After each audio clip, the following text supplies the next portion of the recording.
बोलिए गायत्री माता की जय। आइए आज गीता चिंतन में हम अध्याय 6 श्लोक नंबर 33 और 34 का हम चिंतन करते हैं, जिसमें अर्जुन कहते हैं भगवान से कि हे प्रभु, योऽयं योगस्त्वया प्रोक्तः सम्येन मधुसूदन, यतस्याहं न पश्यामि चञ्चलत्वात् स्थितं स्थिराम्, चंचलम ही मनः कृष्ण प्रमाथि बलभद्रणम, तस्याहम निग्रहम मन्ये वायुरुषदुष्करम। भगवान से अर्जुन कहते हैं कि हे प्रभु, हे मधुसूदन, जो योग आपने समभाव में कहा है, मन के चंचल होने से मैं इसकी नित्य स्थिति को नहीं देखता हूँ, क्योंकि ये चंचल होने के कारण पूरे संसार में भटकता है। और फिर इसके बाद में मन की विशेषताएं बताते हैं कि चंचलम ही मनः कृष्ण प्रमाथि बलभद्रणम, तस्याहम निग्रहम मन्ये वायुरुषदुष्करम। देखिए, अर्जुन ने अपनी बात को रखा है भगवान के कहने पर। भगवान कहते हैं संभाव से जो है योग में स्थित होना चाहिए।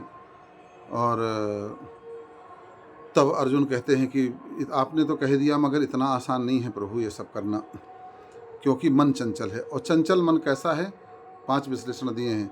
चंचलम ही मनः कृष्ण प्रमाथि। देखो, चंचल प्रमाथि, प्रमाथि का मतलब होता है मथानी, प्रमथन स्वभाव का, मथानी की तरह भा देना। जैसे कि मान लो हमने कोई निश्चय कर लिया कि आज से हम 4 बजे उठेंगे, मगर 4 बजे के जैसे अलार्म भी लगा दिया, और इसके बाद में जब 4 बजेगा तो अलार्म बजेगा तो मन कहेगा अरे सो जा, बहुत बढ़िया समय, सोने का बड़ा मज़ा आ रहा है। अरे कहाँ लगा है तू? हमने तो संकल्प लिया एक दिन पहले, मगर मन जो है 4 बजे जब आया समय तो मन ने घुमा दिया। प्रमाथि ये प्रमथन स्वभाव का है। और प्रमाथि घुमाने वाला कोई साधारण हो तो ना घूमे व्यक्ति। प्रमाथि बलवान भी है, अर्थात जबरदस्ती ये घुमा ही देता है ना। बलवत दृढ़म, और ये दृढ़ भी हो जाता है, जैसे जहाँ पर गया तो दृढ़ हो जाता है। बलवत दृढ़म तस्याहम निग्रहम मन्ये वायुरुषदुष्करम। हे प्रभु, इसको वश में करना जो है हवा को अपने मुट्ठी में बांधने जैसा है। भगवान जो है मुस्कुराते हैं और अर्जुन की सुनते हैं, अर्जुन की बातों को सुनते हैं। बहुत बढ़िया जो है ये अर्जुन ने पूरे समाज का प्रश्न किया है। ठीक बात है। और व्यक्ति यही कहता है कि मन, हम तो चाहते हैं मगर हमारा मन नहीं लगता, हम तो चाहते हैं मगर हम कर नहीं पाते हैं, है ना। तो चंचलम ही मनः कृष्ण। देखिए, अच्छा ये देखा जाए तो ये जो गुण बताया अर्जुन ने कि तो ये सारे के सारे गुण हमारे लिए अच्छे हैं ये। और ये अगर मान लीजिए मन चंचल नहीं होता, तब तो विषयों में अगर बैठ जाता तो उठता ही नहीं, फिर क्या करते। मगर चंचल होने के नाते हम इसको जहाँ जिस तरफ घुमाना चाहें तो ये घूम तो सकता है। कम से कम एक जगह स्थिर नहीं रहता है, भोग में भी नहीं रहेगा, योग में भी नहीं रहेगा, है ना। तो अगर भोग में मान लो बैठ गया होता, चंचल ना होता, स्थिर हो जाता वहीं, फिर क्या करते? फिर नहीं आ पाता आपके योग में, फिर कोई साधु थोड़ी बन पाता, फिर सब भोगी बने रहते। तो चंचल होना अच्छी बात है। दृढ़ होना, बोले दृढ़ हो जाता है, तो दृढ़ कब होता है? जब हम कोई भी उसको सुख बहुत समय तक देते हैं तो फिर उसी को पाने के लिए ललायित रहता है, फिर उसी को दृढ़ हो जाता है ना, अब तो मुझे यही चाहिए। अब पहले से मन कुछ नहीं चाहता। विचार करिए कि बचपन से जन्म लेते ही कोई बीड़ी सिगरेट नहीं पीता है, कोई शराबी कबाबी नहीं होता है। मन का अपना कोई धर्म नहीं है, मन को जैसा बनाया जाता है मन वैसा बन जाता है।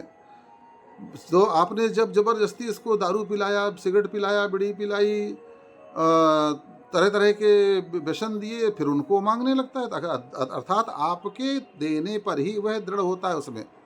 पहले तो मना करता रहता, मुझे कुछ नहीं चाहिए, मगर जब आपको उसको देते हैं तो फिर देने के बाद में क्या होता है? एक बार दिया, एक बार मना करता है, 2 बार मना करता है, फिर जब देते हो तो गंदी चीज़, तो फिर वो फिर गंदी चीज़ ही मांगने लग जाता है। तो दृढ़ हो जाता है। फिर दृढ़ को उठाना थोड़ा कठिन होता है। बलवत दृढ़म, बलवान भी है और दृढ़ भी है ना। बलवान भी है और दृढ़ भी है। तो जो है, तो ये हमें ऐसा मानना चाहिए कि ये मन की बुराइयां नहीं हैं, ये अच्छाइयां हैं। क्योंकि भैया देखो, विचार करो, ये मन हमारा किस किस योनियों में गया होगा, और मान लो 84 लाख योनियों में भटक करके आया है। तो अगर उन्हीं के स्वभाव में यही अगर ये बैठा रह जाता, और मनुष्य तन पा कर के भी लाख प्रयास के बाद में भी ये भजन में नहीं आता, ध्यान में नहीं आता, अंदर का अतीन्द्रिय सुख लेने के लिए राजी नहीं होता, आत्मा का सुख लेने के लिए राजी नहीं होता, भजन का सुख लेने के लिए राजी नहीं होता, सत्संग का सुख लेने के लिए राजी नहीं होता, तो फिर मानव जीवन पाना तो व्यर्थ हो जाता ना। क्योंकि तब भी ये भोग में ही लगा रहता है फिर, और भोग में ही जीवन जो मनुष्य का जिया जाता है वह नरकगामी होता है। ये मनुष्य जीवन भोग के लिए नहीं मिला है, इसलिए मन आपका कितना कुछ भी कहे, मगर उस सुख समझाइए, रे मन सब सो बिरस हो, सरस राम संग होय। इस मन को समझा बुझा करके और राम की तरफ लाना है, भगवान की तरफ लाना है, योग की तरफ लाना है, साधना की तरफ लाना है, उपासना की तरफ लाना है, जिससे कि हमारा कल्याण हो सके। बोले गायत्री माता की जय।